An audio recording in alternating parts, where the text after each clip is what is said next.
오늘 이제 특강 세 번째인데요. 제가 한번 이렇게 생각해 볼게요. 과연 지금, 여러분들도 다 이제 듣고 또 알고 계시는 바인 것 같은데, 그게 뭐냐면, 한국교회가 이렇게 가야 할까? 이제 그런 내용들이 이제 자꾸만 대두가 되잖아요. 그렇죠? 근데 저도 어떠한 그 부분에 대해서 많은 관심을 가지고 또 연구도 해보고 또한 과거에 청교도들은 어떻게 메시지를 전했는가, 어떤 핵심을 가지고 있었는가 등등을 연구를 좀 많이 했습니다. 그 연구하는 가운데 제가 한 가지 깨달은 바가 뭐냐면 바로 이 하나님의 형상이라는 원리예요. 하나님의 형상. 여러분들도 잘 아시다시피 분명히 성경에 한번 우리가 성경에 찾아가 볼게요.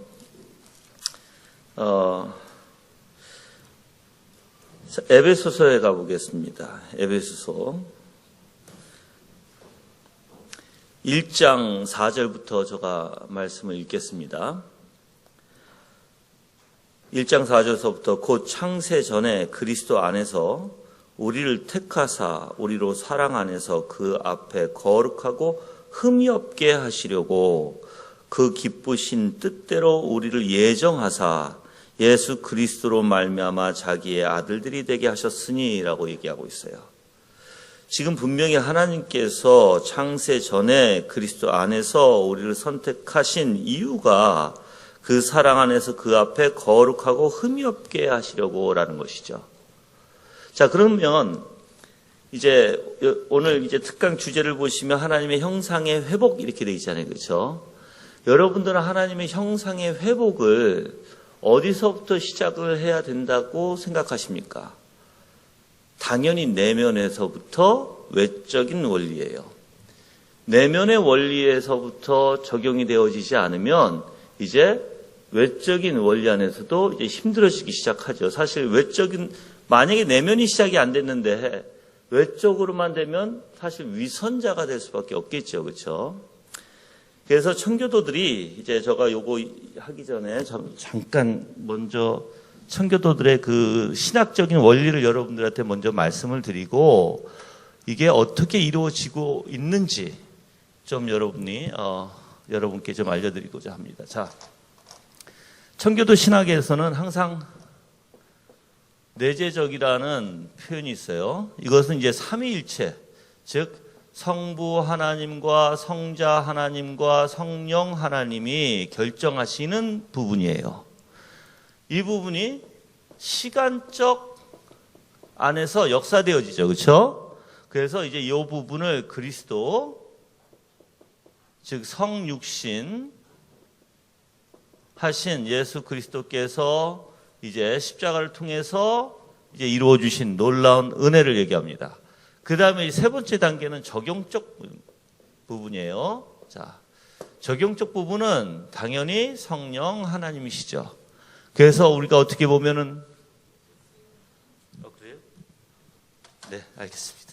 자, 그래서 우리가 여기에서는 내재적 안에서 성부 하나님의 모든 계획이 있고, 또한 그 계획하심을 시간적 안에서 예수 그리스도께서 성육신하시는 놀라운 역사가 있고, 그 다음에 적용적 안에서 성령의 놀라운 적용이 있어요. 그래서 이 적용적까지 오지 않으면 타머스 구웨는 사실 하나님은 이루시지만 우리에게 적용되어 주시는 것이 바로 이 부분이에요. 성령의 역사.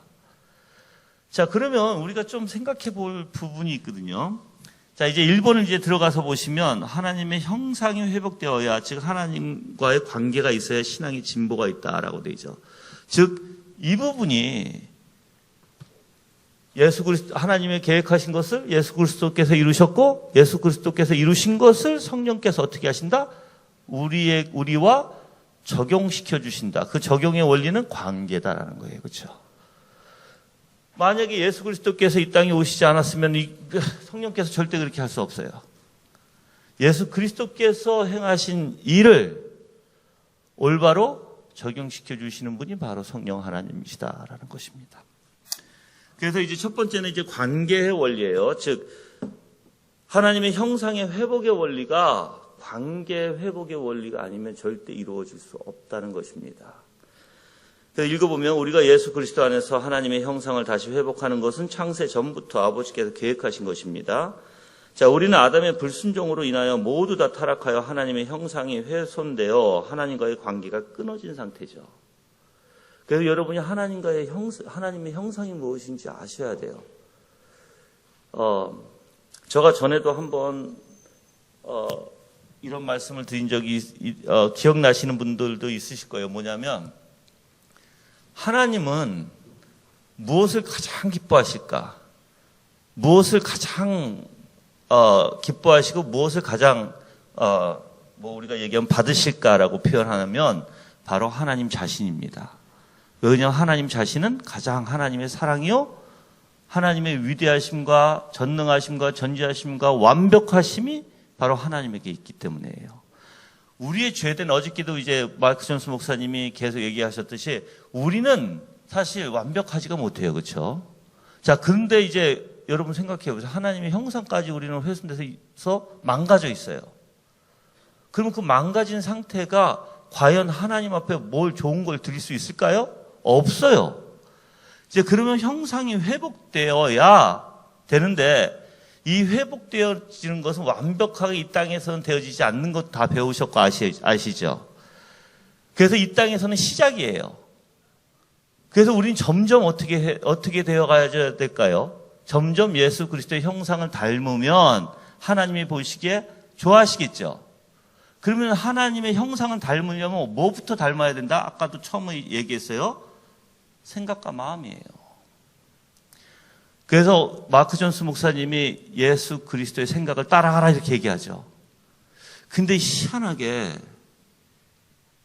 정말 예수 그리스도의 생각이 무엇인지 얼마만큼 또 내가 생각해보고 내가 정말 예수 그리스도의 마음을 담기 위해서 뭘 하고 있는지 정말 그것을 하고 있는지 아니면 나는 그냥 교회 왔다 갔다 하면서 말씀은 듣지만 나가자마자 새가 그 떨어진 씨앗을 주워먹듯이 바로 여러분들이 잊어버리는지.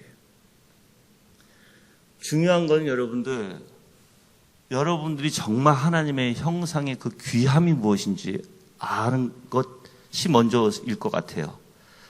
왜냐하면 우리가 그 신의 형상을 담는다는 것은 정말 놀라운 일이고 복 중의 복이에요, 여러분들. 그런데 그러한 복을 만약에 여러분들이 과소평가하고 그것을 그렇게 귀하게 생각하지 않으면 우리가 생겨먹은 것은 어때요? 귀하고 내가 이것을 소중하게 여기면 그것을 어떻게 해요, 우리는? 잡죠? 근데 그걸 소중하게 생각하지 않으면 잡아요, 안 잡아요? 안 잡아요, 우리는. 그럼 제가 한 가지 여러분들에게 여쭤볼게요. 하나님의 형상의 회복이 정말 중요하다고 여러분들은 생각하십니까? 내 목숨보다 더 중요하다고 생각하십니까? 목숨보다 더 중요하다고 생각하셔야 돼요. 그게 하나님께서 우리에게 원하시는 것이고 처음부터 그것을 그렇게 아까도 읽어봤잖아요. 에베소에서. 처음부터 하나님께서 그런 계획과 그런 선택을 우리에게 그리스도 안에서 사랑으로 우리를 선택하셨다는 이유가 바로 거기 있다는 것이에요. 그래서 하나님의 관계는 절대요, 이 하나님의 형상이 훼손된 상태에서는 이룰 수가 없어요. 그래서 예수 그리스도께서 이 땅에 오셔야 했던 이유 중에 하나가 또한 거기에 있는 것입니다. 그래서 두 번째 단락을 보시면 이제 우리가 하나님과 다시 관계를 가지기 위해서는 마땅히 하나님의 진노와 형벌을 받아야 하는데 왜요? 하나님의 공의 하나님이시고 신실하신 하나님이시죠.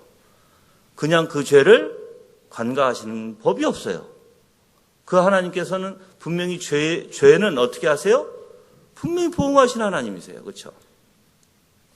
그래서 하나님께서는 자비하심과 긍휼하심으로 인하여 그의 사랑하는 아들 독생자 예수 그리스도를 이 땅에 보내셔서 성육신하게 하셨고 또한 성자 하나님께서는 기꺼이 그 성부 하나님의 뜻을 기쁨으로 받아들이셨습니다. 이렇게 주님께서는 이 땅에 오셨고 우리를 위하여 십자가의 길을 기꺼이 가셨습니다.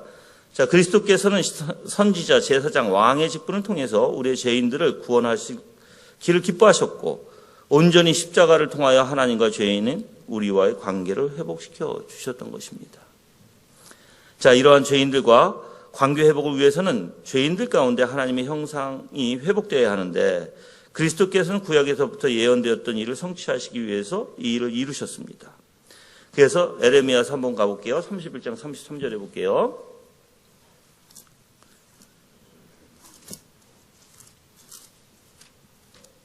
에레미야서 31장 33절 말씀.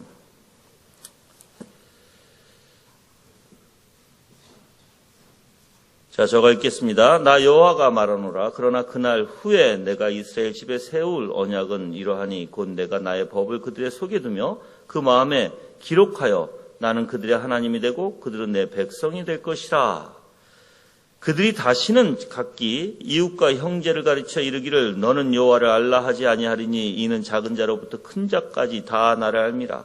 내가 그들이 죄악을 사하고 다시는 그 죄를 기억하지 아니하리라. 여호와의 말이니라. 분명히 하나님의 법을 어디에 둬요? 그들의 마음에. 이게 아담이 타락 전에 가지고 있었던 부분이죠. 그렇죠?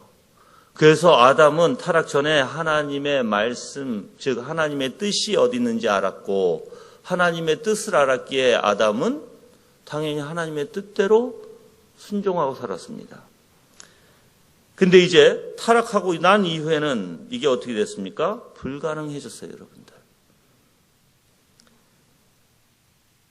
그래서 신앙의 진보를 이루기 위해서는 하나님과의 관계가 꼭 필요합니다. 하나님의 관계가 이루지 아니하면 우리는 신앙이라는 게 사실 있을 수가 없어요, 우리에게.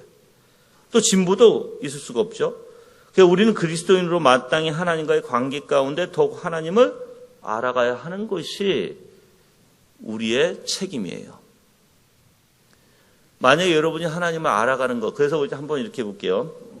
많은 분들은 하나님을 어떻게 알아갑니까? 즉 청교도들은 이렇게 얘기했습니다. 하나님의 속성을 알고 하나님의 이제 세 단어를 제가 얘기해 드릴게요. 하나님의 본질, 하나님의 본성, 그리고 속성.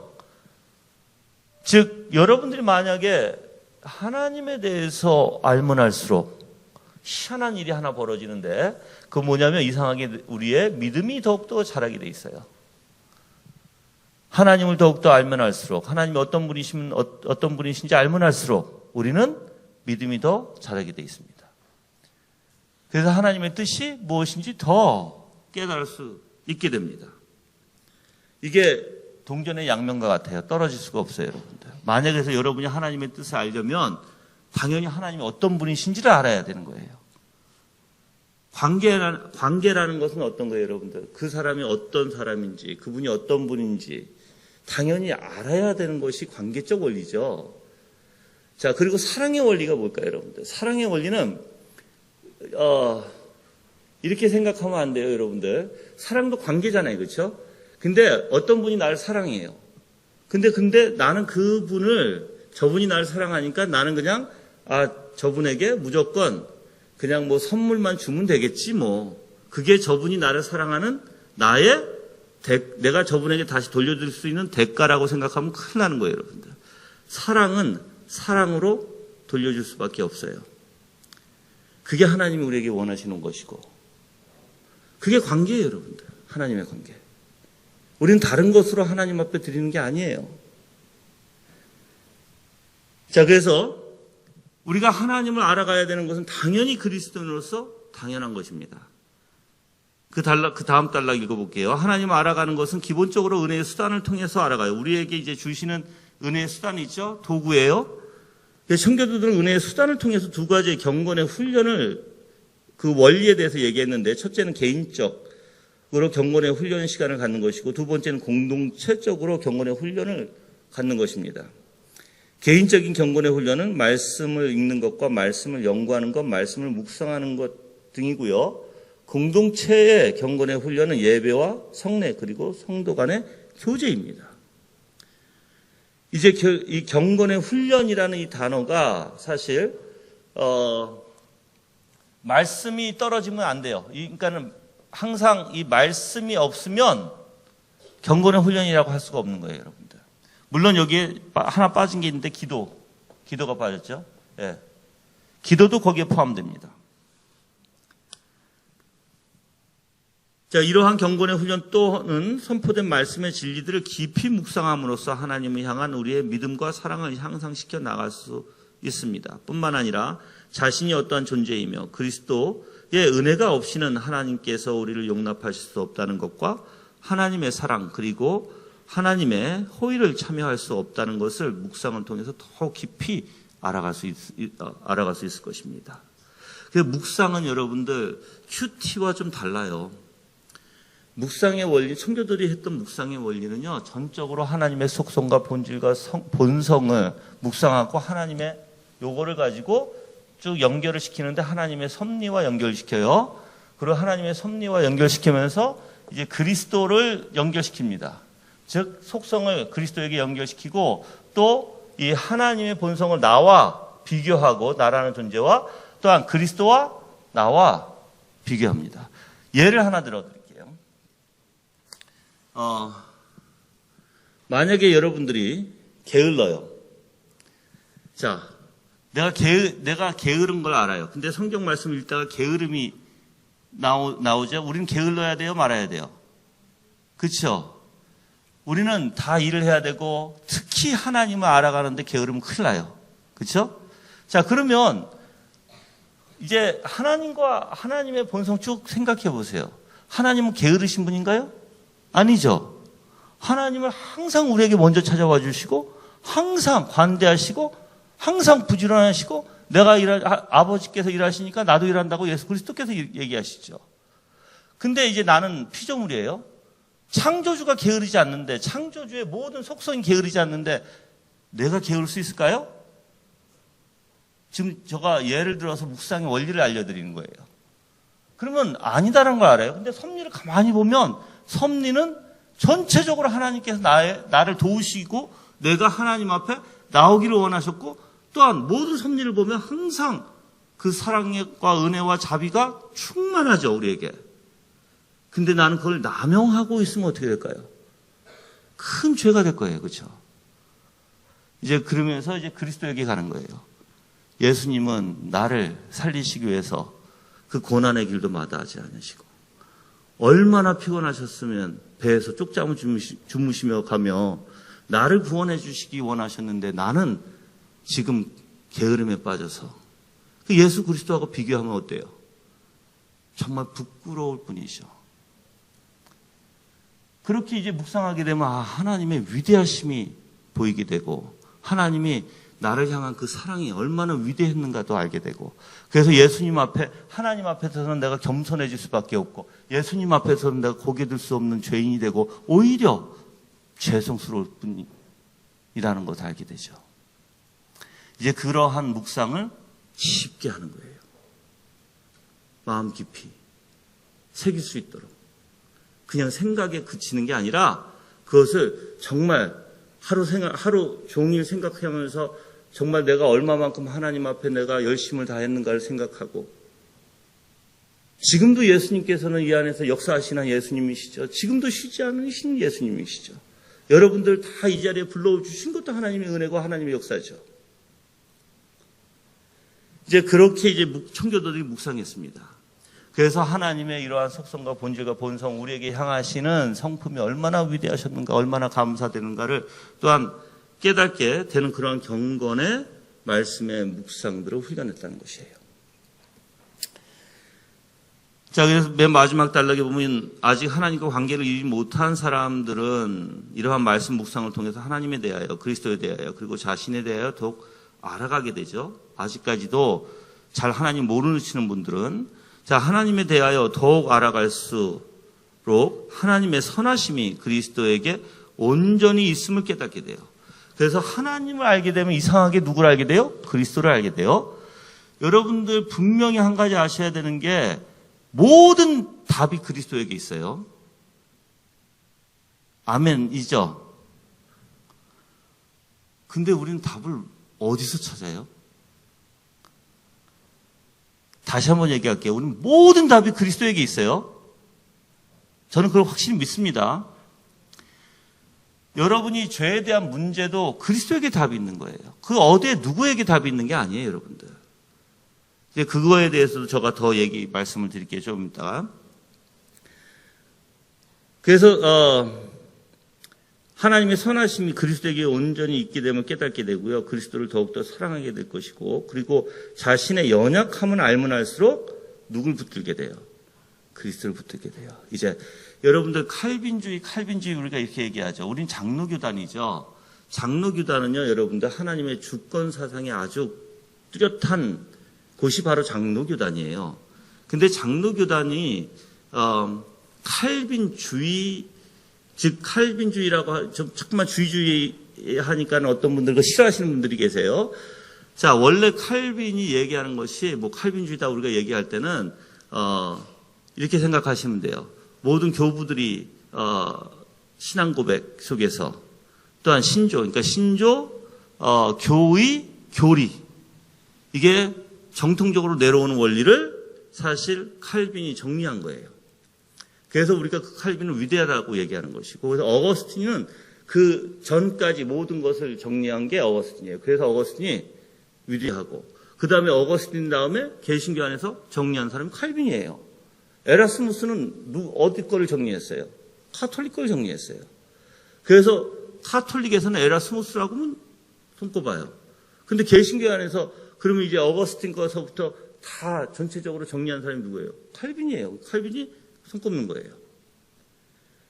그럼 칼빈이, 우리가 칼빈의 그 원리를 받고 또한 우리가 교회, 그 개신교회 원래 정통적인 그 사상을 받았다라면, 신학을 받았다라면, 교리를 받았다라면 무엇이 여러분들 핵심이 될까요? 바로 이 부분이에요. 마크 존슨 목사님도 이 부분에 대해서 얘기를 하셨는데 뭐냐면 자신의 연약함을 알면 알수록 누굴 붙들게 돼요? 그리스도를 붙들게 돼요. 내가 죄인인 걸 알면 알수록 누굴 붙들게 돼요? 그리스도를 붙들게 돼요. 내가 죄인인 걸 깨닫게 되면 누굴 바라볼 수밖에 없어요? 예수 그리스도를 바라볼 수밖에 없어요. 그래서 모든 답이 누구다? 그리스도다라는 거예요. 모든 답이. 그리스도에게 사랑에 빠진 자는 그리스도의 형상을 닮아가기를 소망할 것이에요. 만약에 이렇게 여러분이 생각하시면은 좀 오해가 있으신 건데 뭐냐면 우리가 죄를 얘기할 때 매번 죄 그래서 이렇게 눌려서 어떻게 죄에 대해서 그렇게 눌려서 살아가는가? 아니에요. 오히려 청교도들은 이렇게 표현을 했어요. 우리가 평생 죄에 대해서 많이 얘기할지라도 너무 과하지가 않다. 왜 그러냐면 내가 죄인인 것을 인식하게 되면 누구를 바라볼 수밖에 없냐면 바로 예수 그리스도를 바라볼 수밖에 없다. 그래서 죄를 바라보는 사람은 소망이 없지만 죄를 바라보고 자기가 소망이 없는 것을 알고 오직 예수 그리스도만이 나의 소망인 것을 깨닫는 것이 바로 기독교의 진리다 이렇게 얘기했어요. 그래서 여러분들이 만약에 내가 죄인이라는 것을 알면 누굴 바라봐야 된다?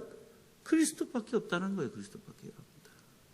그래서 여러분들이 죄인이라는 것을 너무나 당연해요. 그렇죠? 당연하죠. 그렇죠? 그래서 아까도 얘기했지만 내가 어떤 문제가 있으면 그 문제를 가지고 말씀을 읽으면서 묵상을 하시는 게 하나님의 속성을 바라보시고 정말 그 문제가 하나님에게는 문제가 될까요? 안 되죠. 우리는 어떤 문제가 있는지 저는 몰라요. 다 달라요. 근데 그 문제를 가만히 생각해 보세요. 내가 하나님을 바라보고 하나님만 의지하고 하나님께서 그 문제를 해결해 주실 수 있는 분이고 그 하나님이 답이라면 사실 우리는 온통 주님만을 의지하고 주님만을 붙드는 것이 문제가 없는 것이거든요. 사실 제가 이렇게 많이 표현하거든요. 문제는 내가 문제다. 그렇게 많이 표현해요.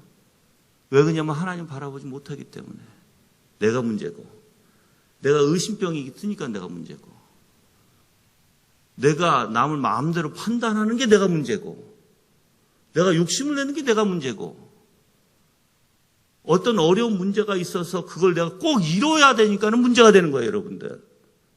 근데 그게 아니라 주님의 뜻에 맡기고 주님의 뜻대로 내 뜻대로 마옵시고 그 예수님의 그 기도가 얼마나 중요한 기도인데요, 여러분들. 우리의 삶은요, 내 뜻대로 마옵시고 누구요? 누구의 뜻대로? 아버지의 뜻대로 하옵소서예요. 그래서 내 뜻을 내려놓는 게 기독교의 아주 기본입니다, 여러분들. 그래서 우리가 죄인이라는 것을 알면 누굴 더욱더 바라볼 수밖에 없다? 예수님을 더욱더 바라볼 수밖에 없다. 이제 141페이지에 가셔서 우리가 중생될 때 회심을 통하여 우리의 생각과 마음과 의지가 어떻게 돼요? 선하게 됩니다. 이러한 원리는 우리가 죄인이었다가 하나님으로부터 용서함 받고 회복될 때 죄로 인하여 망가졌던 하나님의 형상이 다시 회복되는 것이고요. 이러한 원리는 하나님 아버지께서 자신의 지혜를 따라 본질적 형상을 가지고 계신 그리스도를 통하여 특별히 계획하셨고 그리스도의 십자가의 대속과 부활의 승리함으로 성취하셨습니다. 성령께서 택하심 받은 그리스도인들을 특별히 그리스도의 형상을 닮게 하심으로 거룩하고 흠이 없게 만드시고 이루어 나가시는 것입니다. 그리고 이러한 계획은 성령께서 신자들의 영혼을 그리스도와 연화시킴으로써 그리고 그리스도의 공유적인 선한 속성을 닮게 하심으로써 이루어 가십니다. 그래서 이제 존 오웬이 이런 말을 해요. 그 밑에 보면은 그리스도는 하나님의 아버지의 아들이시다. 존 오웬은 이러한 그리스도를 이렇게 묘사한다. 아버지로부터 영원한 출생에 의해서 그의 위격과 이와 더불어 신성의 모든 속성들을 받으신 그리스도는 아버지의 드러나신 형상이셨으며 그의 영광의 광채셨다. 즉 오웬의 말은 아버지의 위격 안에 있는 것은 무엇이든지 아들의 위격 안에도 있다는 것이다. 그리스도는 아버지로부터 모든 것을 받으셨기 때문에 아버지의 본질적인 형상을 가지고 계신 분이시고 이러한 하나님의 아들 되시는 그리스도께서 성육신하신 목적이 있는데 그 목적 중 하나는 우리 타락한 인간을 하나님의 형상으로 닮게 하기 위함이에요, 여러분들. 그래서 이제 아까도 적용적인 면에서 예수 그리스도께서 이루신 일을 성령께서 우리 안에서 예수 그리스도와 연합시키심으로써 이제 우리에게 이뤄가시는 일이 있어요. 그게 바로 예수 그리스도의 형상을 닮아가게 하는 거예요. 그래서 우리가 존 오웬의 성령론을 읽어보시면 거기서 이제 이 부분에 대해서 나와요. 근데 한 가지 여러분이 우리가 좀 생각을 해볼게요. 여러분이 그냥 가만히 지금 앉아서 이런 메시지를 듣고, 그래, 맞아. 우리는 그리스도의 형상을 닮아야 돼. 하고 여러분이 그리스도의 형상을 닮으려고 하는 것은 그냥 하나의 어떠한 것을 흉내만 내는 것밖에 안 돼요, 여러분들. 내가 얘기했지만 그 형상을 닮는 것은 내 안에서부터 시작이 돼야 돼요. 그러면 내 안에서부터 시작이 되면 예수 그리스도께서는 이 땅에 겸손으로 오시는 왕이잖아요. 그렇죠? 그러면 항상 내 안에는 뭐가 있어야 될까요? 겸손의 원리가 있어야 돼요. 여러분들 이렇게 볼게요. 우리가 내면을 잘 알지 못하면 이런 식이 됩니다. 우리가 겸손하십시오 하니까 그냥 겸손한 척하고 아닙니다. 괜찮습니다. 그렇게 겸손이 기독교가 가르치는 겸손이 아니에요, 원래. 내가 겸손한 이유는 내가 죄인이기 때문에 겸손한 거예요, 여러분들. 내가 죄인인 것을 깨달을 때 겸손이라는 게 나오는 거예요, 여러분들. 여러분들, 바울이 뭐라고 얘기했나요? 나는 괴수 중에 괴수라고 얘기해요. 하나님을 알면 알수록 자기가 어떤 존재예요? 괴수 중에 괴수라는 것을 깨닫게 되는 거예요. 그리고 자기가 이제 괴수 중에 괴수라고 알면 자기가 어떨까요? 다른 사람이 나보다 훨씬 더 낫다라고 보이겠죠. 여러분들 다른 사람이 나보다 더 낫다라고 여기고 싶으면, 그리고 내가 정말 겸손해지고 싶으면 여러분이 하나님 앞에서 어떠한 존재가 되어야 될까요? 주님, 저는 정말 악하고, 주님, 저는 정말 하나님이 보시기에 형편없는 자입니다. 근데 거기서 끝나면 안 되겠죠? 그렇죠? 당연히 그러한 마음속에서 이제 누굴 바라봐야 된다? 그리스도예요. 그러기에 내가 그리스도를 붙듭니다. 그러기에 나의 의심 바로 예수 그리스도를 붙들고 오직 예수 그리스도를 통해서 하나님을 찬양합니다.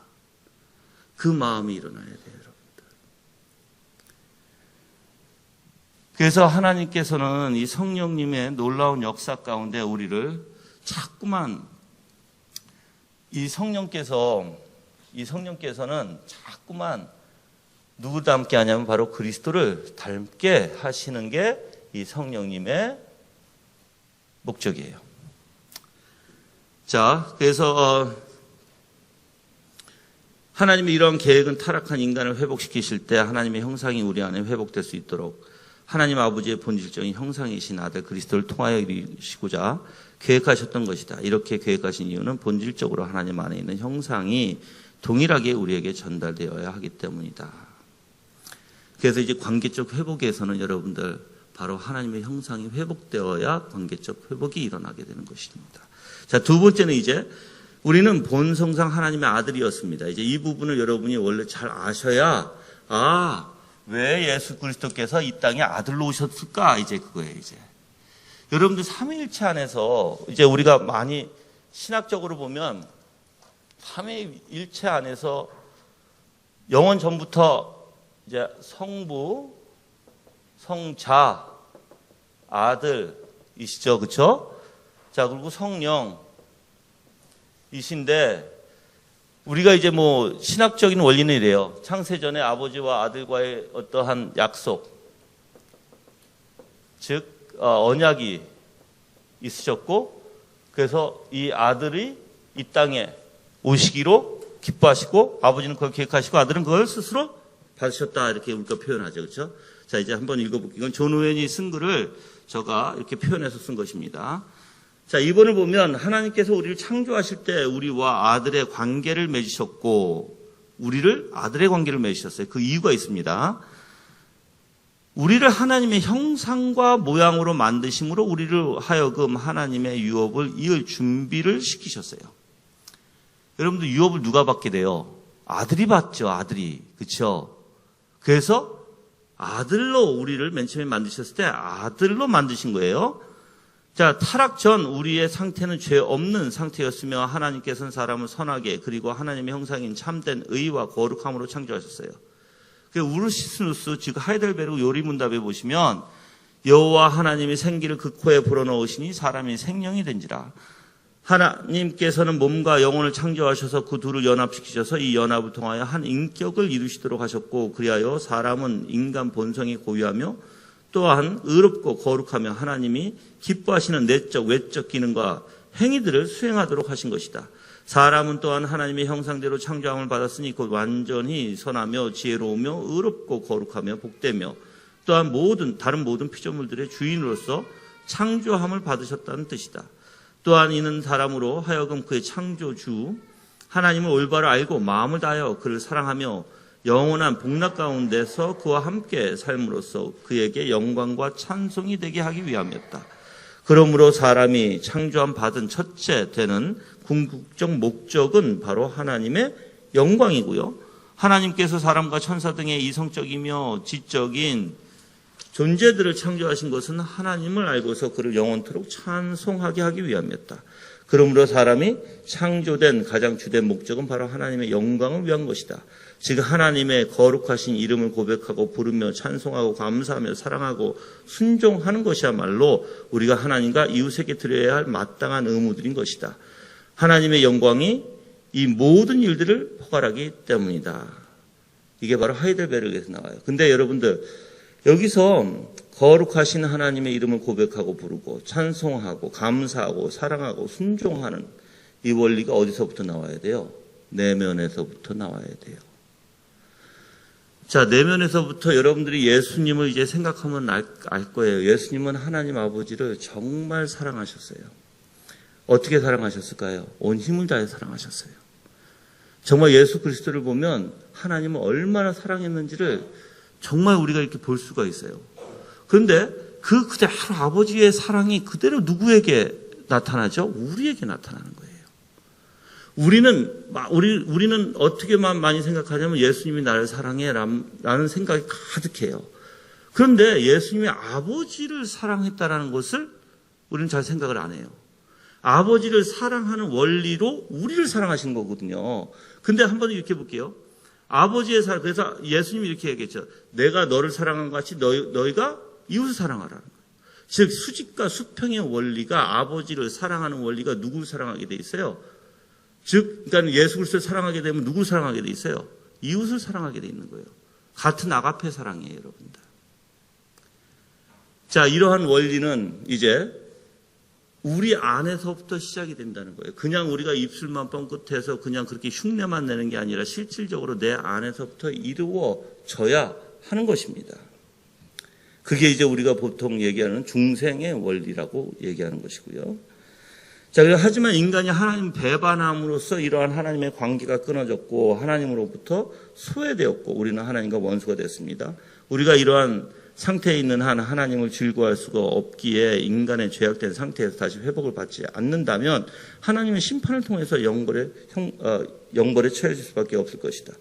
타락 후 인간의 회복은 아들이신 그리스도를 통하여 우리를 양자로 만들어 다시 하나님의 뭐예요?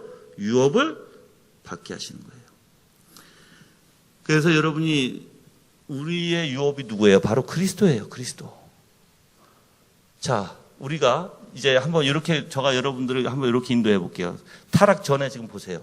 아담이 타락 전에 있었다면 어떤 마음과 어떤 생각이었을 것 같아요? 전적으로 하나님을 향한 마음과 하나님에 대한 열정과 하나님의 사랑이 있었죠. 근데 이걸 잃어버렸어요. 그리스도를 통해서 다시 이 상태를 다시 만들어 주시고자 하는 거예요, 여러분들. 그러면 그리스도가 아니면 이게 있을 수가 없는 거예요, 여러분들. 그래서 예수 그리스도를 보면 우리는 뭘 봐야 될까요? 바로 예수님이 얼마만큼 이 아담의 그 자리, 즉 아담이 갖고 있었던 마음과 생각이 온통 하나님에게 향해야 됐었던 그 인간으로 이 땅에 오셔서 우리에게 보여주신 거예요. 그 길을. 그게 복음의 길이에요, 여러분들. 그래서 여러분이 진정으로 복음이 무엇인지 알려면 바로 예수님께서 인간으로 이 땅에 오셔서 우리가 볼 수 있도록 정말 하나님의 속성이 무엇인지, 그 영광이 무엇인지, 그 아름다움이 무엇인지, 그래서 우리 영혼이 여러분들 거기에 도취되고 그것을 따라갈 수밖에 없게끔 하나님께서 성령의 놀라운 역사로 말씀을 통해서 우리 안에서 일깨워 주시는 것이죠. 그래서 성경에서는 분명히 그가 깨달으면 30배, 60배, 100배 열매를 맺게 돼요. 이상하게 근데 성경에서는 그가 깨닫지 못할 때는 어떻게 해요? 그냥 뺏겨버려요, 여러분들. 여러분이 하나님의 말씀 안에 예수 그리스도의 영광을 보지 못한다면 그 독생자의 영광이요 은혜와 진리가 충만하더라라고 얘기했어요. 스티븐 찬옥이라는 그 청교도인이 은혜와 진리가 충만하더라라는 이 내용에서 은혜는 여러분 다 아시죠? 하나님께서 우리에게 주시는 놀라운 은혜는 다 아실 거예요. 근데 진리가 충만하다, 이 진리를 바로 하나님의 속성으로 얘기합니다. 그럼 여러분들 한번 이렇게 볼게요. 예수 그리스도는 누구십니까? 독생자이세요. 그 독생자 안에 뭐가 있습니까? 은혜와 진리, 하나님의 속성이 충만했다는 것이에요. 그게 이제 이 땅에 와서 빛으로 비춰졌다는 거예요. 그러니까 어둠이 뭐예요? 싫어한다는 거예요, 어둠이. 여러분들 하나님의 영광을 받고 우리의 모든 창조는 하나님의 영광이 있어요, 여러분들. 여러분 이 세상을 보면 뭐가 보입니까? 하나님의 전능이 보이겠죠. 하나님의 전지하심이 보이겠죠. 여러분 이 세상을 볼 때 만약에 설악산에 가서 여러분들이 지금 1월 1일 지났어요. 그렇죠? 새해 때 여러분들이 모르겠어요. 어디에 가셨는지 모르겠지만 만약에 그냥 해만 보고 새해 떠오르는 그 해를 보고 야 이제 새해 내가 새롭게 살아야지. 근데 저는 만약에 그런 데 가면 이렇게 생각을 할 거예요. 저 해를 떠오르게 하시는 전능하신 하나님. 또 저 해를 항상 뜨게 하시는 변함없으신 하나님. 그리고 저 해를 통해서 우리에게 공급해 주시는 정말 긍휼과 자비가 많으신 하나님. 저는 그 하나님을 찬양합니다. 그래서 이 자연을 보고서도 뭘 볼 수 있어요? 하나님의 아름다운 속성과 본질과 본성을 볼 수 있어요. 우리가 찬양하는 것이 바로 이거예요, 여러분들. 그럼 예수 그리스도께서 이 땅에 오셨을 때 뭐가 가득했을 것 같아요, 여러분들? 여러분, 그래서 청교도가 이렇게 얘기를 해요. 십자가에서 달려 죽으셨을 때 하나님이 너무나 기뻐하셨죠. 우리가 제사를 볼 때 구약의 제사를 하나님이 어떻게 하셨다? 그 냄새를 맡으시고 분명하시고 기뻐하셨다는 얘기예요. 그게 뭘까요, 여러분들? 청교도는 바로 하나님의 속성이라고 얘기해요. 예수님께서 이 땅에 오셔서 겸손의 왕으로, 섬김의 왕으로, 사랑과 자비와 긍휼으로 정말 그 십자가 위에서 모든 하나님의 선하신 속성을 다 하나님 앞에 태워드린 바로 그 예수 그리스도. 우리는 거기에 미치는 거예요, 여러분들. 그 하나님의 속성에, 여러분 아까도 얘기했죠. 하나님이 받으시는 제사, 하나님 무엇을 제일 기뻐하실까요? 하나님이세요. 하나님 자신. 완벽하시니까 바로 그것을 예수 그리스도께서 십자가 위에서 하나님께 올려드린 것입니다. 자, 그러면 이제 우리가 묵상해야 될 게 뭐예요? 성경을 통해서. 바로 그러한 하나님이시거든요. 그래서 한번 고린도 후서 볼게요.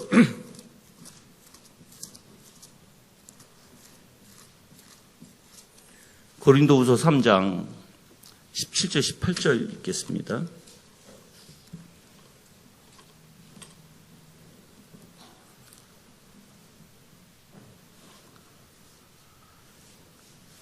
(3장) 17절 18절 읽어보시면 주는 영이시니 주의 영이 계신 곳에는 자유함이 있느니라. 우리가 다 수건을 벗은 얼굴로 거울을 보는 것 같이 이 부분이 다 말씀인 건 알죠? 여러분들이 주의 영광을 보며, 말씀에서 영광을 보는 거예요. 주의 영광을 보며 저와 같은 뭐예요? 형상으로 화하여 영광으로 영광에 이르니 곧 주의 영으로 말미암느니라. 말씀에서 뭘 봐야 된다? 주님의 영광을 봐야 뭐예요? 바로 우리도 또한 그 형상으로 닮아갈 수 있다는 거예요. 우리도. 그래서 여러분이 성경을 통해서 사실 예수 그리스도에 뭘 봐야 되냐면 그 영광이에요. 여러분들 영광이 뭐예요? 하나님의 속성과 본질이에요, 여러분들. 그래서 이러한 구원의 지혜로 하나님 아버지께서는 영원하신 아들이신 그리스도를 통해서 우리를 다시 아들로 회복해 주시고자 하시는 놀라운 계획을 하신 분이 바로 아버지십니다. 자, 3번을 보시면 이제 이러한 구원의 신비를 이해하기 위해서는 삼위일체의 거룩한 위격들을 이제 질서 있게 어떻게 유지하시는지, 일하시는지 또한 알아야 합니다. 우리가 삼위일체의 위격의 사역을 어떻게 질서 있게 시행하시는지에 대하여 알아야 하는 이유는 하나님께서는 질서의 하나님이시기에 모든 것을 질서에 따라 사역하시기 때문이고요. 이 위대한 사역을 위해서는 하나님의 주권적인 권위와 사랑 그리고 능력이 요구되며 이 모든 사역들은 하나님의 무한하신 지혜에 의해 통제됩니다. 그래서 아들과 성령께서는 본래 아버지의 위격 안에 있으며 이들의 모든 행위는 계속해서 아버지께부터 나온다, 이렇게 표현돼요. 그래서 영광 또는 아버지께 돌려지게 되고요. 아버지께서는 주권적 권위의 행동으로 성령을 보내셨듯이 아들 또한 이 땅에 보내주셨고 아들을 이 땅에 보내주신 것은 아버지의 영원한 사랑으로부터 기인된 것이다. 타락한 인간들의 회복을 위해서 아버지께서는 자신의 능력에 지극히 크심으로 그리스도와 함께 그리고 그리스도 안에서 일하셨고 우리 안에서도 일하신다. 자, 지금 여기서 읽어보시면 모든 게 여러분들 하나님께서는 요거를 안 지울게요. 아까 이제 성부 하나님의 모든 계획을 성자 하나님께서 이루시고 이 성자 하나님께서 이루신 것을 이제 쉽게 얘기하면 성령 하나님께서 우리에게 적용시키는 원리예요. 자, 그러면 모든 이 성부 하나님께서는 이 성자 하나님께 모든 권세를 주셨고 모든 이 우리와 아버지의 관계를 이루신 것은 이 성자 하나님이 즉 그리스도께서 이 땅에 성육신으로 오셔서 이루신 역사거든요. 자, 그러면 그게 변함이 없어요. 자, 우리가 천국 가면 여러분들 그리스도 없이 하나님을 만날 수 있을까요? 아니에요. 그렇게 생각하면 큰일 나요, 여러분들. 천국 가서 바로 예수 그리스도를 통해서 누굴 보게 된 거예요? 아버지를 보게 된 거예요. 예수 그리스도가 아니면 여러분들 우리는 아무 소용이 없는 자들이에요, 여러분들. 그래서 우리는 예수 그리스도와 연합돼서 예수 그리스도와 떨어질 수가 없는 자들이고요. 어떤 일을 해결할 때도 예수 그리스도가 아니면 우리는 해결할 수가 없는 자들이에요, 여러분들. 그 모든 것이 답이 그리스도에서부터 나와야 되는 거예요. 그래서 여러분들이 우리가 이제 쉽게 그러면 이제 적용점에 들어가서 제가 잠깐 말씀드리고 이제 갈게요. 만약 이러면 어떨까요?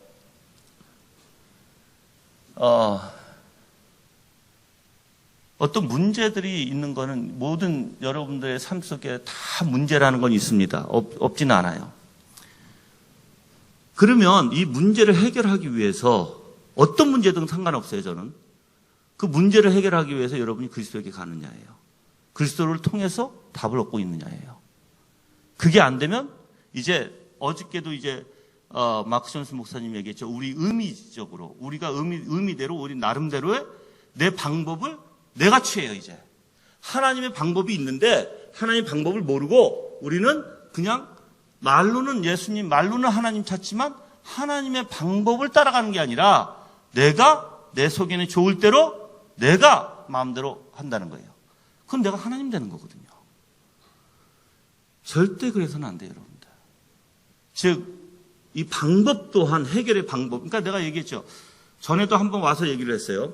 만약에 여러분들이 누굴 미워하면 우리는 어떻게 합니까? 교회 안에서 누굴 미워하게 되면 그래 내가 참아야지. 내가 그리스도이니까. 그래 그리스도니까 미워하지 말라고 하셨으니까 목사님이 그냥 미워하지 말아야지. 그리고 이제 좀 잘해 보려다가도 어떻게 해요? 상대가 이상하게 나오면 또 뭐예요? 확 토라져요. 나는 잘하려고 하는데 저 사람이 문제야 하고 또 거리를 둬요. 그러면서 거리를 두면서 찝찝한 마음은 있지만 그냥 교회 다녀요. 같이 그냥 보면 그냥 인사하고 그냥 교회 다녀요. 그게 이제 해결 방법으로 생각하는 거예요. 아니에요. 그 해결 방법이 아니에요, 여러분들. 아까도 얘기했죠. 묵상의 원리. 즉, 첫 번째 생각해 보세요. 내가 과연 미워할 수 있는 존재인가? 미움은 어디서부터 나오는가? 미움은 하나님께 죄가 되지 않는가? 하나님의 속성에는 미움이라는 게 없는데 나는 어떻게 하나님의 자녀로서 미움이라는 것이 있을까? 그래서 하나님과의 속성과 본질과 본성을 통해서 묵상해보고, 그리고 이제 그리스도에 가봐요. 그리스도께서 여러분들 저 생명을 구원하시기 위해서 십자가에 달려 죽으시는데 내가 무엇이 간데 저 형제를 미워할 수 있어요. 예수님은 구하시려고 하고 나는 죽이려고 들어요? 그게 말이 돼요, 여러분들? 말이 안 되죠. 그럼 그리스도 앞에서는 내가 어떻게 될까요, 여러분들? 정말 내가 묵상하게 되면 그리스도 앞에서는 나는 어떻게 될까요? 그리스도 앞에서 부끄럽고 창피하고 죄송하고 고개를 들 수가 없을 거예요, 여러분들. 그러한 원리로 여러분들 깊이 묵상하다 보면 정말 나는 한심스럽고 오직 답이 예수 그리스도에밖에 없다는 걸 알게 돼요. 그래서 주님, 나 같은 존재, 내가 이렇게 마음에 악이 가득하게 있으면서도 그걸 깨닫지 못했던 나의 존재를 용서하소서 하고 주님 앞에 무릎 꿇을 수밖에 없고 바로 답이 주님으로부터 오는 것입니다. 그냥 흉내내는 게 아니라는 거예요, 여러분들. 신앙이라는 것은 그냥 흉내로 끝내서 흉내식으로 많은 게 아니에요, 여러분들. 얼마만큼 여러분이 예수 그리스도를 내가 묵상하고 정말 예수 그리스도의 마음을 품고 그 마음이 내 안에서 전달되어지고 있는가. 그게 중요하겠죠, 여러분들. 그게 이제 청교도들이 가르쳤던 방법. 그래서 여러분이 청교도 책들을 읽어보면 청교도 책들은 다 내면에서부터 다뤄요. 죄도 내면에서 어떻게 일어나는지, 은혜도 내면에서 어떻게 일어나는지, 성령께서 우리의 내면을 어떻게 역사하시는지 그 부분을 다루는 게 바로 청교도의 기본적인 원리예요, 여러분들. 자, 두 번째 볼게요. 두 번째 위격이신 아들은 행동의 질서에 있어서 아버지의 모든 권위와 사랑과 능력을 실행하신다. 이러한 원리를 존 오웬은 기독론에서 이렇게 얘기합니다. 이런 위격과 행동의 질서는 사도에 의해 다음과 같이 명확히 선포된다. 우리에게는 한 하나님 곧 아버지가 계시니 만물이 그에게서 났고 우리도 그를 위하여 또 한 주 예수 그리스도께서 계시니 만물이 그로 말미암고 우리도 그로 말미암느니라. 아버지는 이 모든 것들이 나오는 원천이시다. 그는 권위와 사랑과 선과 능력이 나오는 원천이시다. 그로부터라는 표현은 그가 특별히 모든 것들의 영원한 원천이시라는 것을 지시한다. 한 주 곧 아버지의 구분된 위격이신 예수 그리스도가 계시고 그에 의해 모든 것이 존재한다. 그는 자신의 위격의 질서를 따라 본래 아버지로부터 나온 모든 것을 실행하게 하시고 성취한다. 모든 것들은 위격의 질서로 볼 때 세 번째 위격이신 성령에 의해 그 목적에 맞게 완벽하게 적용이 된다. 그러므로 우리의 구속과 회복의 사역은 아버지의 권위와 사랑과 능력의 특별한 결과로 난 것이며 아들 안에서 아들에 의해서 실행이 된 것이고 성령에 의해서 우리에게 적용이 되는 것이다. 그러므로 우리의 본성을 취하신 것은 아버지의 위격이 아니셨다. 만일 그렇게 된다면 그것은 복되신 삼위일체 위격과 사역의 질서에 맞지 않는 것이었을 것이다. 이 모든 것이 나오는 권위와 사랑과 능력은 특별한 방법으로 아버지에게 속한 것이었고요. 그러나 하나님의 지혜를 따라 이것을 실질적으로 실행하신 것은 아들의 위격에 속한 것이고, 그리고 이것을 성령의 위격에 속한 것이 아니었어요. 성령께서는 위격의 질서를 따라 이미 성취된 것을, 예수님께 성취하신 것을 교회에 적용시켜서 그 일을 완성하시는 일을 담당하고 계십니다. 그러므로 거룩한 위격들과 활동의 질서로 볼 때 이것이 아들의 위격 안에서 행해지고 성취되는 것이 모든 면에서 아버지의 지혜에 맡게 되는 것입니다. 그래서 여러분, 모든 이 구원의 이 지혜는 아버지로부터 나왔고, 그래서 아버지께서 이제 오해는 이런 표현을 해요. 즉 성부 하나님이 아버지의 모든 선한 것을 바로 예수 그리스도에게 가득 충만히 채워주셨다라는 거예요. 충만히 채워주셨다. 그래서 왜 채워주셨어요?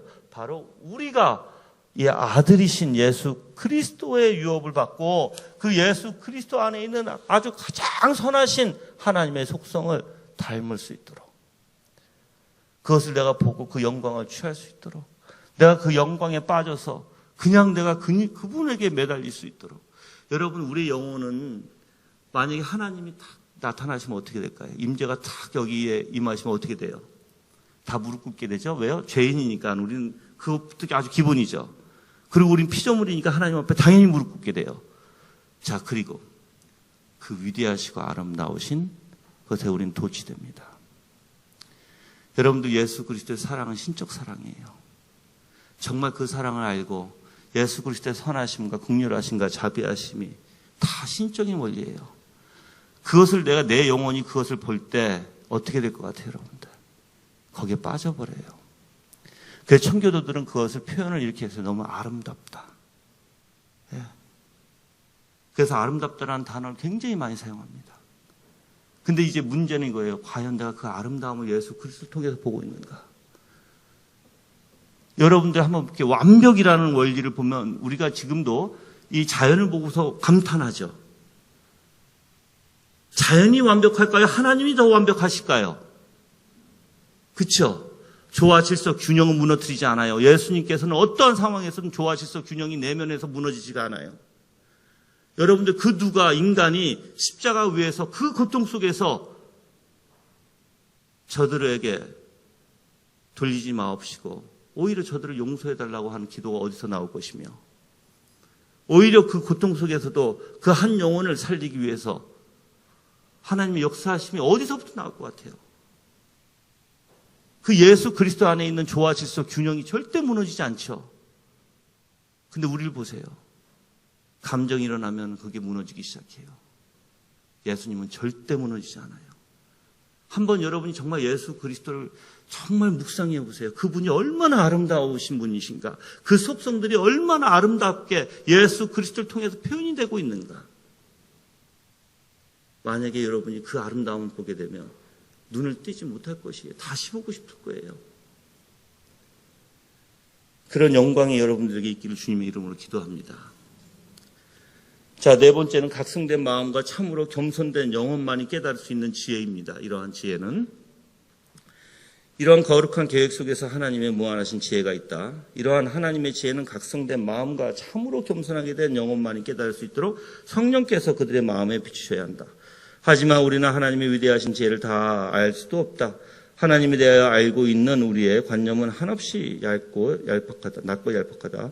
그러므로 우리는 이 땅에 있는 동안 열심히 하나님의 무한하신 지혜에 대하여 알기를 열심히 해야 한다. 즉 성경 공부로 연구해야 하고 하나님의 속성과 본성 그리고 하나님의 뜻이 무엇인지 탐구해야 되고, 하나님의 영광스러운 복음의 진리들이 올바로 이해되지 않는다면 우리는 그리스도에 대하여 이해할 수도 없고 믿을 수도 없고 믿음이 향상될 수도 없어요. 성자 하나님께서 육신으로 나타나신 놀라운 신비는 구약의 신자들이 알고자 부지런히 탐구했던 것이고, 하나님이 주시는 조명 가운데 이러한 신비에 대하여 깨달음이 없다면 교회는 다니면서 성도라고 불리는 사람들은 그리스도에 대하여 매우 피상적인 지식으로 만족하고 있을 것이며 자신이 하나님에 대하여 충분히 알고 있다고 착각하고 살아갈 것이다. 하지만 많은 이들은 하나님의 위대하심이 얼마나 우리에게 소중한지를 모르고 하나님을 알아가는 것을 게을리하고 있지 않은가.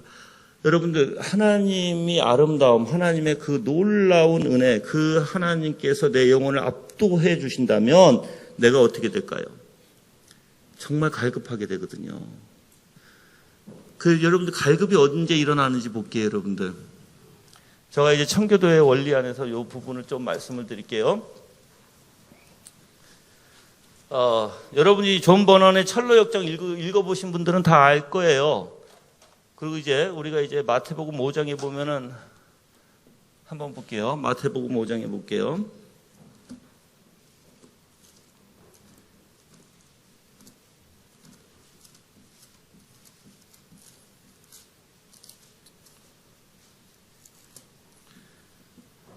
자, 3절서부터 읽어보면 심령이 가난한 자는 복이 있나니 천국이 저희 것이며 애통하는 자는 복이 있나니 저희가 위로를 받게 되고 온유한 자는 복이 있나니 저희가 땅을 기업으로 받게 되고 의에 줄이고 목마른 자는 복이 있나니 저희가 배부를 것이며. 자, 의에 줄이고 목마른 게 당연히 갈급이죠. 그런데 갈급이라는 희한한 지식적 갈급이 있을 수 있죠. 예. 근데 이게 지금 마태복음에서 나오는 갈급과 동일하나요? 아니에요. 그래서 청교도들은 이렇게 표현했어요. 이거는 이제 칼빈이 기독교 강요에서도 이제 나타내는 표현인데, 율법적 믿음이라는 표현이에요. 율법적 믿음이라는 표현인데, 이 율법적 믿음이라는 표현은 중생 전에 조명을 통해서, 그래서 여러분들 청교도들이 조명 그러면 어떻게 보면 빛이잖아요, 그렇죠? 근데 이 조명을 오늘날에 지금 이 시대에 조명을 이해라고 많이들 생각하고 있어요. 근데 여러분들, 이거는 이해 이상의 것이다라고 청교도들은 얘기합니다.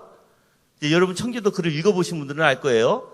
근데 그럼 이 조명이 뭘까? 철로역정에서 여러분들 조명받은 그 크리스천이 먼저 크리스천 되기 전에 한 남자 이렇게 표현하죠. 한 남자가 어땠어요? 두렵고 떨었죠. 무서워했죠. 바로 그게 조명의 원리예요. 머리에서 이해만 되어지는 게 아니라 위대하신 하나님을 발견하게 되고 나라는 존재, 죄라는 것을 발견하게 돼요. 그래서 두렵고 떨리는 원리가 조명의 원리예요, 여러분들. 그래서 이 율법적 믿음이 바로 그런 원리예요. 그런 원리 속에서는 계속 누굴 찾아나가요? 주님을 찾아나갈 수밖에 없어요. 자, 이러한 조명의 원리에서도 갈증이 일어나기 시작해요. 그리고 또 중생에서 더욱더 하나님을 알아가는 이제 사랑의 원리죠, 여기서는. 여기는 사랑의 원리는 아니에요. 근데 여기서부터 이제 사랑의 원리 안에서 주님을 더욱더 찾고자 해요. 그래서 여러분들, 태양이 있어요, 이렇게 태양. 내가 스티븐 찬옥이 얘기한 대로 얘기해 드릴게요. 태양이 있는데 빛은 있어요. 열이 없으면 어떻게 될까요? 태양빛이 해요, 못해요? 못하죠? 자, 사랑이 열이 없으면 어떻게 될까요? 큰일 나죠? 네. 그래서 여러분들, 이 사랑은 바로 하나님에 대한 열정을 갖게 합니다, 여러분들. 자, 그래서 하나님의 뜻이 무엇인지 우리는 알아야 되고, 그리고 이제 베드로전서 1장 11절에서도 이제 구약의 선지자들이 그것을 알고자 부지런히 탐구했던 것입니다. 자, 하나님이 주시는 조명 가운데 이러한 신비에 대해서 깨달음이 없다면 교회는 다니면서도 성도라고 불리는 사람들은 이제 매우 피상적으로 알게 되고요. 자, 그 다음 단락으로 가볼게요. 이제 인류 역사상 가장 귀중한 일이자 가장 신비한 일은 그리스도께서 성육신으로 이 땅에 오신 것인데, 사람들은 다른 것들을 수많은 돈과 시간과 노력을 들여 연구하지만 그리스도에 대해서는 연구하지 않아요. 이 얼마나 슬픈 일인가. 그리스도인이라는 사람들이 교회는 다니지만 그리스도의 신비에 대해서 관심조차 가지지 않으며 단지 자신들의 탐욕만을 채우고자 하나님을 남용하는 자들이 많이 있으면 그리 놀랄 일이 아니다. 그리고 어떤 사람들은 그리스도의 성육신, 네, 신비를 부인하지는 않지만 부지런히 이 신비를 탐구하는 사람들을 경멸하고 비난하는 사람들도 있다. 만약 그 누군가가 그리스도의 위격의 신비와 성육신의 신비를 깨닫기 원해서 조금의 관심을 가지고 진심 어린 마음으로 찾고 구한다면 성령께서는 그가 알고 싶은 것을 깨닫게 해주실 것이며 하나님의 구원의 계획에 대해서 눈을 뜨게 되어 그리스도의 신비에 대해서 알게 될 것이다. 여러분들, 제가 마크 존스 목사님을 모시자고 제가 제안을 했어요. 이유가 있어요. 제가 마크 존스 목사님이 이번에 오셔서 강의하는 것도 듣고 그 전에도 제가 그분의 책을 읽으면서 또는 이제 와서 이제 나오고 이제 저는 제일 먼저 하는 게 있어요. 이분이 청교도의 마인드를 가지고 있으신가요? 왜냐면 청교도 컨퍼런스인데 이상하게 복음주의 목사님이 오셔가지고 복음주의로 여러분들한테 얘기하면 큰하게 되죠, 그렇죠? 그래서 그럼 마크 존스 목사님 뭘 잘하는가? 사실 제가 그거를 좀 파헤쳐 봤어요. 근데 이 마크 존스 목사님이 잘하는 게 바로 이 예수 그리스도를 연구를 깊이 하신 분이에요. 이분의 모든 메시지에 예수 그리스도가 빠짐없이 들어가고, 제가 그 중에서 가장 또한 좋아하는 부분이 있어요. 설교를 정말 청교도들이 설교했던 것 같이 설교해요. 즉 한쪽에서는 죄, 인간의 비참한 죄, 한쪽에서는 그러기에 예수 그리스도의 필요성. 근데 이거를 어떻게 이제 적용하는지를 많은 분들이 잘 뽑아내지를 못해요. 근데 마크 존스 목사님은 그걸 적용을 잘 뽑아내세요. 제가 청교도를 하시는 교수님들도 많이 뵙고 했지만 실질적으로 그 적용적인 면을, 물론 교리적인 면은 탁월하신 분들도 굉장히 많아요.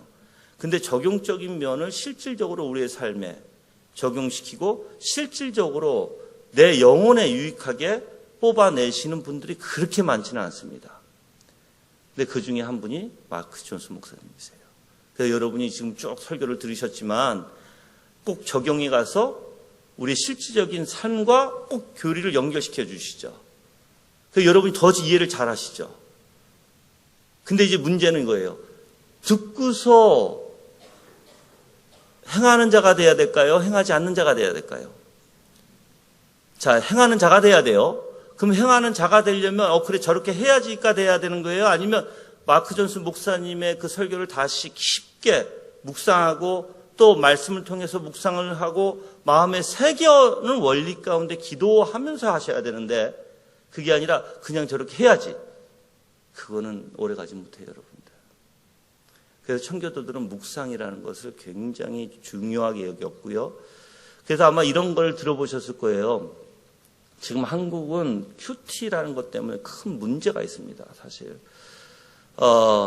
근데 이 청교도의 묵상은 아까도 얘기했지만 그 하나님의 속성서부터 시작하고 섭리, 그리고 뿐만 아니라,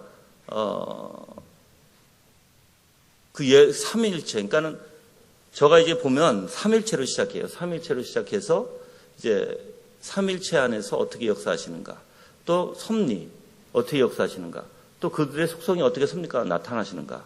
그리고 예수 그리스도께서 그 섭리를 어떻게 우리에게 또한 이루어 주시는가. 그리고 성령께서 그걸 어떻게 적용시켜 주시는가. 이것을 쭉 다루게 됩니다. 근데 이거를 여러분 묵상하기 시작하면 하루 종일해도 모자라요. 머리에서 계속 기도가 나오게 되고, 묵상은 반기도거든요, 여러분들. 내가 공부한 거, 내가 연구한 거, 그리고 내가 지금 알고 있는 것들을 다 종합해서 머릿속에서 쉼없이 돌아가게 돼요. 쉼없이. 그게 청교도들이 했던 것이에요. 그래서 먼저 아주 귀한 보화를 찾기 위해서 설치하고, 그리고 그 귀한 보화를 찾았으면 이제 딕해요. 파요. 파기 시작해요. 파기 시작해서 이제 그거를 가지려고 하죠. 그게 청교도들이 했던 묵상입니다, 여러분들. 그래서 그러한 이 성육신의 신비 또한 여러분이 깊게 묵상하지 않으면 우리는 너무나 얄팍한 지식에 끝나고 말아버릴 거예요, 여러분들. 청교도들이 그렇게 지식이 많았던 이유는 사실 묵상의 원리가 굉장히 크다라는 것을 누구나 다 알아요, 여러분들. 자, 5부를 보시면 이제, 자, 이러한 성육신의 신비를 알기 위해서는 올바른 묵상하는 것이 다음과 같은 굉장히 유형적으로 이제 유익함을 제가 적어놨어요. 4가지로서 유익함을 제가 적어놨는데, 첫 번째 볼게요. 성육신에 대한 관심은 우리의 영혼에 유익을 줄 것이다. 즉 성육신에 관심을 갖게 되면 우리 영혼은 계속해서 성육신에 성육신에 더 많은 관심을 갖게 되며 그리스도를 더욱 믿도록 할 것이다. 그럼으로써 우리가 마땅히 돌려야 할 영광을 하나님께 돌리게 될 것이고 이러한 역사는 믿음의 사역이며 믿음이 지향하는 목표이기도 합니다. 여러분들 베드로전서 1장에 보면은 구약에서의 선지자들도 이것을 보기를 원했다고 연구했다고 그랬어요. 천사들도 보기를 원했다고 얘기했어요.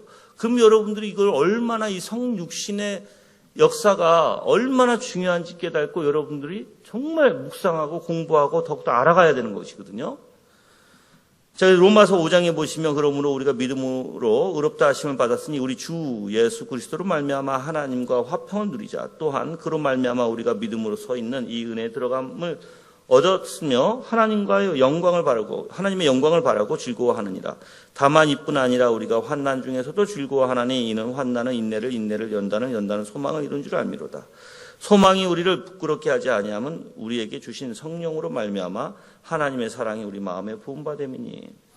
오늘날 많은 신실한 성도들이 자신들의 상태와 조건에 대한 확신하지 못하고 흔들리는 것을 본다. 그들이 이렇게 흔들리는 이유는 하나님의 의의 말씀에 익숙하지 못하기 때문이다. 자신의 상태에 대하여 확신하지 못하는 성도들은 사도 바울이 말하는 것과 같이 영적인 상태의 어린 아이와 같다. 여러분들 로마서 5장을 보셔도 뭐예요? 바로 믿음으로 의롭다 하심을 받았으니 우리 주 예수 그리스도를 말미암아 하나님과 화평을 누리자라고 돼 있죠. 그래서 이 믿음으로 이 은혜에 들어가면 즉 누구로 인해서 바로 예수 그리스도로 말미암아예요. 그래서 우리는 이 영광을 바라보고 즐거워하게 되고 또한 이 환난 가운데서도 연단을 인내를 소망을 이루는 이유가 뭐예요? 바로 예수 그리스도 때문에 그렇다는 것이에요. 그래서 예수 그리스도를 여러분이 알고 배우고 더욱더 묵상하고 찾고 더욱더 공부하지 않으면 안 된다는 내용으로 적어 써놓은 거고, 근데 오늘날에 많은 성도들이 막 믿음이 흔들리시는 분들이 있어요. 그 이유는 뭐냐면 예수 그리스도를 바라보지 않기 때문에 그래요. 여러분들 믿음은 여러분에게 있는 게 아니라 하나님이 여러분에게 주신 것이고 그 믿음은 누구를 향해 있어요? 그리스도를 향해 있는 거예요. 한번 이렇게 볼게요, 여러분들. 제가 이제 믿음에 대해서도 제가 많이 좀 공부를 하면서 저는 바벤크가 한 말이 제일 맞다고 저는 봐요. 바벤크가 이 믿음이라는 원리를 성경 안에서 쭉 뽑아서 이제 좀 정리를 합니다. 길게. 근데 그걸 제가 좀 축소시켜서 볼게요. 믿음은요, 하나님에게 무조건 향하게 돼 있어요. 믿음이라는 것은 그래서 여러분들이 믿음의 본질과 믿음의 연약함과 작은 믿음이죠, 이건. 그리고 믿음이 없으면 헷갈리면 안 돼요, 여러분들.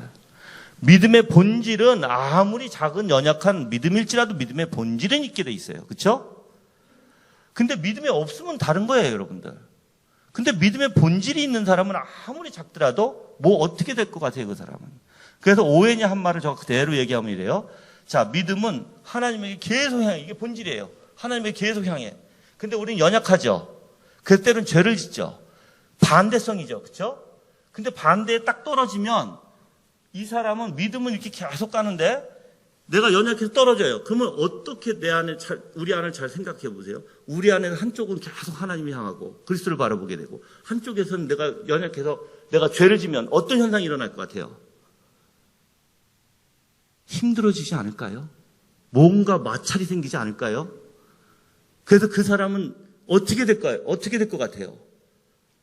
자기의 연약함 때문에 가슴을 치게 될 것이죠. 그렇지만 계속 믿음은 하나님에게 향하니까는 미치겠죠. 그게 육의 소욕과 성령의 소욕이 싸우는 원리가 아닐까요?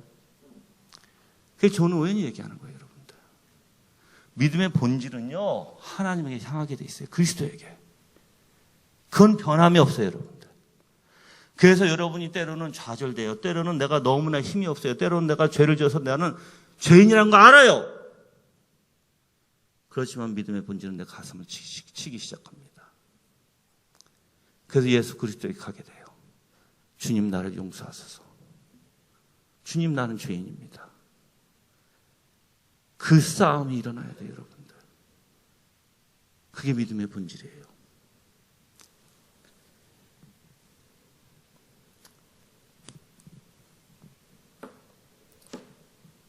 자, 그래서 우리의 영혼이 평안을 누리기 위해서는 묵상을 통해서 우리를 구원하신 하나님의 놀라운 은혜를 알아가세요. 묵상으로 여러분들 영혼의 여러분 마음에 생각에 완전 젖어야 돼요. 제가 물론 한 15분밖에 없는데 이 부분을 이제 2번을 가서서 묵상을 통해서 얻게 되는 믿음의 행동은 우리의 영혼을 그리스도의 형상과 모양으로 바꾸고 변화시키는 큰 능력을 가지고 있어요. 그래서 묵상이라는 게 여러분들 얼마나 중요한지 아셔야 돼요. 성도는요, 성경에서 이런 단어를 써요. 성경에서는 상고라는 단어도 있고 묵상이라는 단어도 있고 읍조리다라는 단어가 있어요. 이게 다 묵상의 원리예요. 근데 성경에서 얼마나 많이 하나님을 묵상했는지 알겠죠? 그래서 우리는 지금 상고라는 단어와 묵상이라는 단어는 원래 깊이가 있는 단어예요. 계속 원래 메리탈이라는 단어가 뭐예요? 되씹다예요. 그래서 계속 반복해서 되씹는 원리예요. 그게 우리가 영어로는 메디테이션이라는 단어를 사용하는데 깊게 하려면 우리는 계속 반복해서 씹어야 돼요. 그래서 히브리 사람들이 어떻게 이 묵상이라는 표현을 하냐면 씹어서 행동으로 나올 때까지 씹어라 이렇게 얘기하는 거예요. 그러니까 여러분들 잡아요. 그러면 생각에 뭐로 가득 차야 돼요? 말씀에 하나님, 그리스도, 삼일체 하나님, 그렇죠? 이런 거 가득 차야 되죠. 근데 우리는 머리에 뭐가 가득 찰까요? 여러 잡다한 것들이 가득 차요. 그걸 자꾸만 싸워서 없애야 돼요, 여러분들. 습관적이에요, 여러분들. 분명히 아셔야 돼요. 습관적으로 자꾸만 내가 다른 생각에 빠져들고 그걸 우리가 영어로 데이드리밍이라고 얘기하는데 학생들이 사춘기 때 앉아가지고 그냥 우리가 멍 때리는 그러한 일들 해서는 안 돼요. 뭐로 채워야 돼요? 말씀으로, 삼일체 하나님으로, 그리스도로, 성령의 역사로, 하나님의 주권적 섭리로 가득 차야 돼요. 그게 우리가 해야 할 일이에요, 여러분. 그래서 우리는 깊게 해야 되는데 사탄은 이걸 막아요. 오늘날에 여러분들 깊게 생각을 못해요, 사람들이. 많은 생각은 해요, 많은. 잔잘한 많은 생각은 하는데 깊게 생각하는 것을 못하게 합니다. 그래서 아까도 내가 얘기했지만 깊게 생각하는 것이 바로 우리가 그리스도의 형상과 모양으로 변화되는 큰 능력을 가지고 있는 거예요, 여러분들. 그 베레아 사람들이 상고한다 이렇게 했죠. 그게 바로 이 단어예요, 여러분들. 그래서 믿는 이가 많다라고 얘기하는 거예요. 자, 그래서 묵상으로 우리가 은혜의 수단인 말씀을 통해 부지런히 그리스도의 영광을 살핀다면 고린도후서 4장 6절에서 말한 것 같이 그리스도의 얼굴에 있는 하나님의 영광을 볼 것이다. 우리가 성경을 통하여 보고자 하는 것이 바로 이것이다. 이것이 지금껏 내가 설명하고자 하는 핵심이에요, 사실. 그래서 이러한 경건의 신비라고 할 수 있고요. 이 신비는 믿음으로 계속해서 묵상하는 이유는 우리가 변화되기 때문이라고 할 수 있다. 이러한 변화를 통해 우리는 과거에 아주 다른 새로운 피조물이 된다. 즉 우리는 예수 그리스도의 형상과 모양으로 빚어간다. 이것이 이 세상에서 모든 신자들이 가지게 되는 가장 큰 목적입니다. 그래서 여러분들 옛사람은 하나님의 형상을 좋아하지 않아요. 싫어해요. 오히려 새 사람만이 하나님의 그 형상을 기뻐하고 즐거워하고 받아들이게 되고 그래서 하나님의 형상을 담는 것은요 우리가 만들어진 목적이에요, 여러분들. 그래서 정말 여러분들이 정말 이 예수 그리스도의 형상 닮아가는 것이 얼마나 중요한지를 깨닫고 왜 여러분이 그럼 묵상과 뭐예요? 뭔 상관이 있기에 왜 자꾸만 목사님이 하나님의 형상과 무슨 상관이 있지?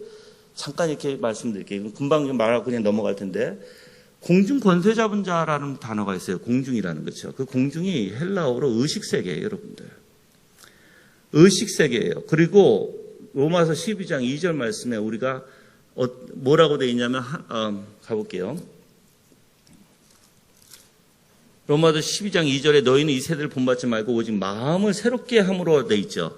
그 변화를 받아. 이 마음이 영어로 마인드예요, 여러분들. 원래 헬라어로는 원래 마음이라는 한국말로는 다 마음으로 표현했어요. 사실 그건 아니에요. 왜 그러냐면 헬라어로는 분명히 구분을 해요. 생각, 마음. 원래 헬라어로 마음이라는 건 온 전 인격을 뜻합니다. 그런데 분명히 이 마인드라는 단어를 표현할 때는 분명히 이건 생각이에요, 여러분들. 여기서 생각이에요. 영어로 한번 읽어보시면 마인드라고 써져 있어요, 분명히. 그 생각이라는 거예요. 그리고 또한 고린도 후서 10장에 가볼게요.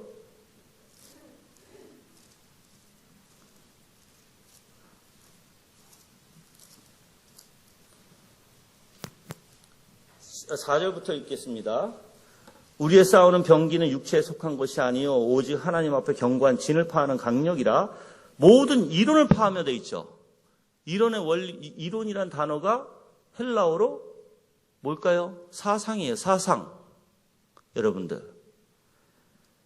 그래서 하나님은 이 잘못된 사상을 다 바꾸신다는 거예요, 여러분들. 제가 지금 그냥 몇 가지만 이렇게 보여드리는데, 그래서 진리가 왜 진리라고 하세요? 우린 거짓에 속해 있기 때문에 그래요. 우리가 생각하는 거 믿지 마세요, 여러분들. 오직 말씀이 참이지 내가 참이 아니에요. 그래서 우리는 진리의 말씀으로 내 생각을 변화시켜 나가야 되고 진리의 말씀을 들어야 되고 그래야 우리가 사탄의 속임을 당하지 않는 것인데, 그래서 여러분 영적 싸움이 뭘 것 같아요? 물론 제가 할 말이 여기에 대해서 너무나 많거든요. 우리가 피해의식 있죠? 내가 피해의식이라는 것은 여러분들 판단의 원리는 내가 알지도 못하고 판단하는 거죠. 그게 어디서부터 나올 것 같아요? 그러니까 여러분이 지금 우리는 온통 똘똘 뭐로 뭉쳐져 있냐면 완전 거짓에 뭉쳐져 있어요. 다 내 생각에. 그래서 우리가 생각해야 될 건 말씀 외에는 없는 것이에요, 여러분들. 우리가 생각해야 되는 것은 오직 그리스도 아니면 안 되는 것이고요, 여러분들. 그게 이제 성령께서 우리의 생각과 마음을 주장해 주시고 참된 것으로 깨닫게 하시고, 그래서 거짓된 삶이 아니라 참된 진리의 삶, 내가 어떠한 존재인지를 알게 하시고, 그래서 주님 앞에 무릎 꿇게 하시는 게 하나님의 놀라운 역사라는 것이에요. 그게 영적인 싸움이라는 거예요, 여러분들. 그래서 예수 그리스도의 형상을 변화되어가는 원리가 바로 거기에 있다는 것이에요. 자, 이제 세 번째는 만약 우리가 죄로 인한 부끄러움과 두려움과 어둠에서 자유를 얻게 한다면 그리스도의 영광을 깊이 묵상하는 것만큼 효과적인 게 없어요. 그래서 하나님이 여러분들 왜 예수 그리스도를 육신으로 우리가 볼 수 있도록, 그분이 어떤 분이신지 우리가 느낄 수 있도록, 같이 공감대를 형성할 수 있도록 왜 보내주셨는지 이제 아시겠죠? 그래서 우리 이제 여러분들 성경을 볼 때 그냥 글자만 보지 마시고 그 안에 계시는 바로 놀라운 하나님의 속성, 본질, 본성을 보세요. 그게 얼마나 위대하신 것인지. 볼 수 있도록 다 해주셨잖아요. 느낄 수 있도록, 같이 공감대를 같이 이룰 수 있도록 해주셨잖아요, 우리에게. 우리의 모든 뭐예요? 우리의 모든 연약함을 아시는 하나님. 그걸 다 채울하시는 하나님. 그분이 바로 예수 그리스도십니다. 그 다음 장 가서 이제 네 번째는 말씀을 깊이 묵상함으로써 얻을 수 있는 또 한 가지 유익은 하나님의 영광을 즐거워할 수 있어요, 여러분들. 우리는 이 세상의 것으로 온통 이제 싸매져 있지만, 이제 우리가 묵상하는 시간, 기도하는 시간, 하나님 앞에 집중하는 시간은 우리의 생각이 이제 완전 구분돼서 어떻게 이제 누구에게 향하게 돼요? 하늘의 것에게. 그 영광을 바라보는 은혜, 그 즐거움. 여러분들, 그래서 우리가 즐거워하는 것은 소요리 문답이 뭐예요? 소요리 문답 질문. 시작. 소요리 문답 질문이요. 질문. 일문에 대한 질문. 답이 아니라 시작. 예. 여러분들 그 답은 시작.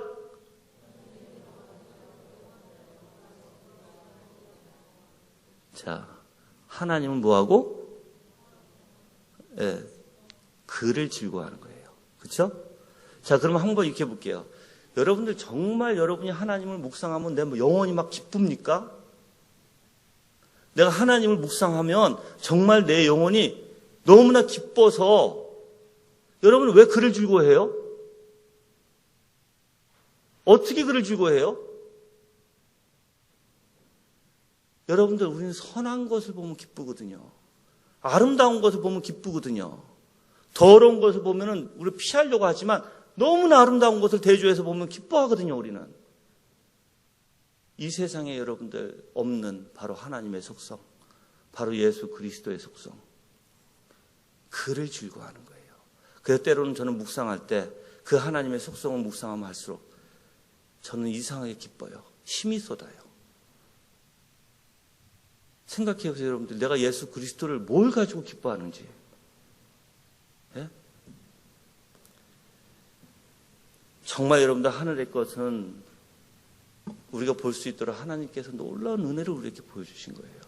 근데 내가 예수 그리스도를 안다고 하고 예수 그리스도를 내가 성경에서 본다고 하지만 내가 하늘의 마음으로 가득 차서 그 영광에 휩싸여서 내가 기쁨이 없으면 어떻게 될 것 같아요?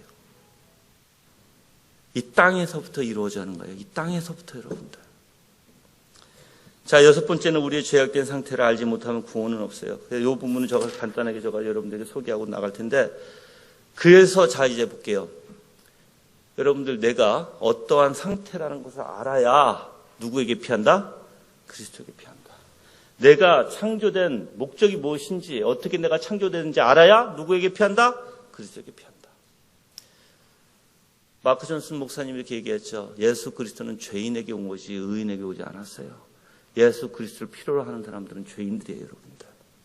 자, 제가 청교도 또는 우리가 개혁주의라고 얘기하는, 어저께 제가 사실 우리 마크 존슨 목사님, 근데 우리는 둘이 이제 대화를 많이 하니까 어떤 사고 방식인지 제가 아는데, 그래도 이제 여러분들에게 조금 더 핵심 것을 드리려고 제가 좀 질문을 하려고 했는데, 우리 성한 목사님이 그냥 하나만 질문 받겠습니다 해가지고 제가 그냥 질문을 안 한 게 있어요.